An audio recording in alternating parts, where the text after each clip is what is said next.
नमस्कार, मी राहुल कुलकर्णी. श्री तुकाराम मुंडे यांना 3 स्टेप खाली पाठवून सरकारने त्यांच्याकडे अतिशय वादग्रस्त विभागाचा कारभार दिला. वादग्रस्त इन सेन्स की मध्ये मंत्री महोदयांच्याच ऑफिस कार्यालयामध्ये लाच घेतल्यामुळं जो डिपार्टमेंट खूप चर्चेत आला, नरहरी झिरवळ, आणि त्या पाठोपाठ त्यांचा एक कथित संबंधाचा व्हिडिओ, त्याचं फार डिस्क्रिप्शन नको द्यायला. तोही व्हिडिओ बाहेर आल्यानंतर नरहरी झिरवळ यांचं काय होणार असं वाटलं होतं.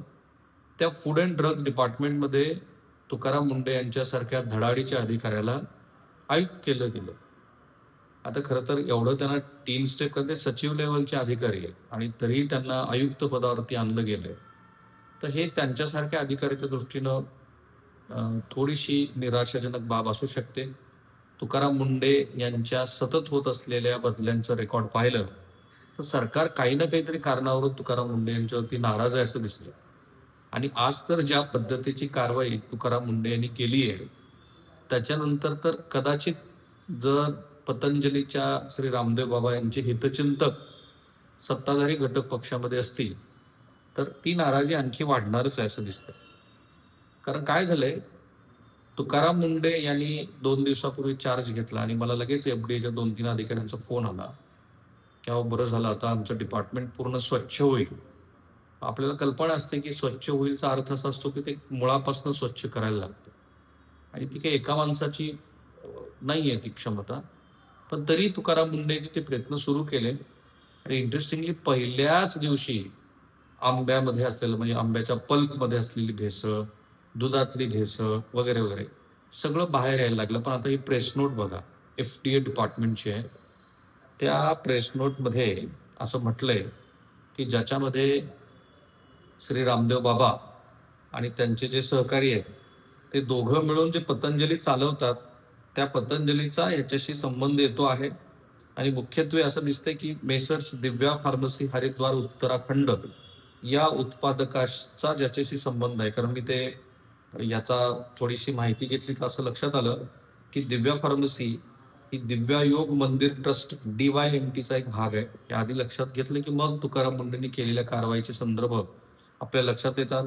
आणि या DYMTचे संचालक आहेत बाबा रामदेव आणि आचार्य बालकृष्ण, राईट. सो या प्रेस नोटमध्ये काय लिहिलंय, ज्याच्यामुळे बाबा रामदेव यांना पहिला धडाका तुकाराम मुंडे यांनी दिलाय असं दिसतंय. म्हणजे त्यांच्या डिपार्टमेंट अंतर्गत कारवाई होत. तर ही साधारणपणे 2 पानाची जी प्रेस नोट आहे फार इंटरेस्टिंग आहे की आरोग्याशी खेळ करणाऱ्यांची गय नाही.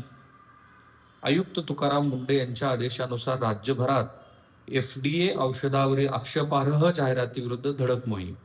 खरं तर सुप्रीम कोर्टामध्ये हे प्रकरण गेलं होतं आणि तिथे सुप्रीम कोर्टाने म्हटलं होतं पतंजलीला की अतिशय भ्रामक पद्धतीच्या ज्या जाहिराती आहेत त्या जाहिराती तुम्ही हटवा किंवा त्या जाहिरातीच्या संदर्भामध्ये माफी मागा.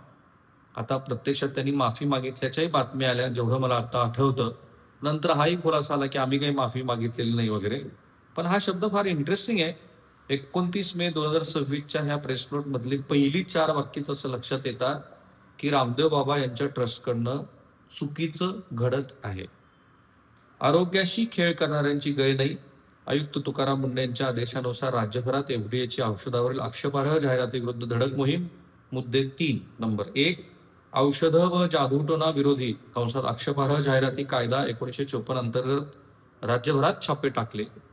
भ्रामक जाहिराती आणि औषधांचा मोठा साठा जप्त झाला. आणि मुद्दा म्हणून दिल्यासारखं काय नाही, ही जरब बसलीच पाहिजे. तुकाराम मुंडे हे एक सिस्टीमचा भाग आहे आणि सिस्टीमचा भाग जे चालवतात त्यांच्याबद्दल लोकांच्या मनात, कारण ते आरोग्य विभागात होते तिथेही त्यांनी उत्तम काम केलं. ते सोलापूर महापालिकेत तेव्हापासून माझा त्यांचा संबंध आहे. ते सोलापूर महापालिकेचे आयुक्त होते तिथपासून मग ते नवी मुंबईत, नागपुरात वगैरे वगैरे अनेक ठिकाणी त्यांनी चांगलं काम केलेलं आहे. तुकाराम मुंडे, कुणीही व्यक्ती परफेक्ट नसतो, मी पण नाही आहे. सो त्याच्यामध्ये काही असू शकतात जे प्रशासनाला वाटतं की हे अशा अशा पद्धतीनं, पण शेवटी ultimately what role he has been assigned and what role he has been playing of, हे खूप महत्वाचं आहे. सो त्या कॉन्टेक्स्टमध्ये तुकाराम मुंडेंना 10 पैकी 10 गुण. सो त्यांनी आज औषधं व जादूटोणा विरोधी आक्षेपार्ह जाहिराती भ्रामक जाहिराती आणि औषधांचा मोठा साठा जप्त केला. दिव्या फार्मसीच्या उत्पादनावरही कारवाई. हे वाक्य फार महत्वाचं आहे. राज्यभरामध्ये तब्बल 73,24,656 रुपये किमतीच्या आक्षेपार्ह जाहिराती असलेल्या, ज्याला मिस ब्रँडेड, आणि मराठीतलं त्याचं भाषांतर चुकलंय, आणखी चांगलं करता असतं, मिथ्या छाप औषध साठा जप्त करण्यात आला आणि कायदेशीर कारवाई सुरू आहे. किती ठिकाणी झाली आहे? तर राज्यभरातल्या 7 जिल्ह्यातील 12 आयुर्वेदिक औषध विक्री आस्थापनामध्ये धडक कारवाई करून मोठा साठा जप्त केला. आणि या प्रेस नोटमध्ये इतकी इंटरेस्टिंग, इतकी थेट प्रेस नोट मी पहिल्यांदा बघितली आहे. जनतेच्या आरोग्याशी खेळ करणाऱ्या कोणत्याही व्यक्तीला किंवा आस्थापनेला प्रशासनाकडून कोणतीही सवलत दिली जाणार नाही. हे जनरली असं प्रेस नोटमध्ये येत नाही, पण ते आलंय, म्हणजे संदेश देण्याचा प्रयत्न आहे. भ्रामक व दिशाभूल करणाऱ्या जाहिराती प्रसिद्ध करणं आणि अवैध औषध उत्पादन आणि विक्री विरुद्ध कारवाई यापुढे अधिक कठोर आणि सातत्यपूर्ण असेल, असा स्पष्ट इशारा अन्न व औषध प्रशासनाचे एफडीचे नवनियुक्त आयुक्त श्री तुकाराम मुंडे यांनी दिलं. माझं तर मत आहे, ऍटलिस्ट तुकाराम मुंडेंना ह्या पदावरती तरी 3 वर्ष सरकारने ठेवलं पाहिजे. हा माणसाच्या जीवन मरणाशी निगडीत असलेला विषय. मधल्या काळामध्ये ते लहान मुलांच्या सिरपबद्दल काय झालं, मीच पुण्यातली 2-3 फॅक्टरी तुम्हाला दाखवल्या होत्या. कशामुळे झालं तर नफा कमवण्याची जी अतिशय चुकीची वृत्ती या औषध निर्मिती कंपन्यामध्ये आलेली आहे. काही लोक हे अतिशय चांगल्या पद्धतीनं काम करतात, पण काही लोक असं दिसतंय की या संदर्भामध्ये गैरवर्तन करतात. आणि म्हणून 25 मेला, आज किती, 29 तारीख, 25, 26, 27, 28, 29, 5 दिवसामध्येच तुकाराम मुंडेंनी अनेक ठिकाणी धडाक्यात कारवाया केलेल्या आहेत, आक्षेपार्ह जाहिराती वगैरे. आणि त्यामुळे आज कुठे केली आहे? बृहन्मुंबई, कोकण, पुणे, नाशिक, अमरावती, नागपूर आणि छत्रपती संभाजीनगर. आणि या ठिकाणी आता बघा, तुम्हाला मी यादी वाचून दाखवतो. नागपूर, मेसर्स दिव्या फार्मसी, हरिद्वार, उत्तराखंड या उत्पादकांचा औषधाचा 7,26,755 रुपयाचा साठा जप्त. नाशिक दिव्या फार्मसी, म्हणजे तेच रामदेव बाबाचं, तिथे पण 7,10,000 रुपये 945 रुपयाचा साठा जप्त. पुण्यात पण दिव्या फार्मसी 14,68,981. बृहन्मुंबईमध्ये 1,85,000. कोकण विभागामध्ये 18,58,000. अमरावतीमध्ये पण दिव्या फार्मसी आहे, तिथे पण 1,42,000 आहे. छत्रपती संभाजीनगरमध्ये 48,000 आहे. म्हणजे 2 ॲलोपॅथी मिथ्याच्या मिस ब्रँडेड औषधाचा तब्बल तपासणी दरम्यान 21,83,428 रुपयाचा साठा आणि एकूण 73,24,656 रुपयाचा साठा जप्त केलाय. आणि इथे तुकाराम मुंडे यांच्या वतीनं गणेश रोकडे यांनी जी प्रेस नोट दिली आहे, त्याच्यामध्ये नागरिकांना आवाहन केलेलं आहे की ह्या पतंजली बरोबर जी वेगवेगळी आस्थापना असतील त्या सगळ्यांच्या विरोधामध्ये तक्रारी करा. एक ॲप पण त्यांनी डिझाईन केलेलं आहे आणि कुणाचीही नावं जाहीर केली जाणार नाहीत याचं पण आश्वासन दिलेलं आहे. सो तुकाराम मुंडे यांच्यासारखा अधिकारी काही शांत बसणार नाही. सो इट इज बेटर की ज्या विभागामध्ये, तसंही नरहरी झिरवळ यांच्यामुळे हा विभाग बदनाम झालाच आहे.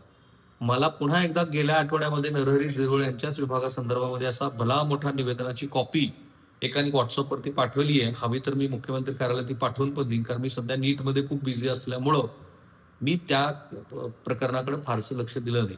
पण ज्या मंत्र्याच्या कार्यालयामध्ये त्यांचाच ओएसडी, त्यांचाच पीए कथितरित्या पैसे घेताना, लाच घेताना पकडला जातो, तर त्या विभागाची मुळापासून छाटणी करण्याची गरज आहे.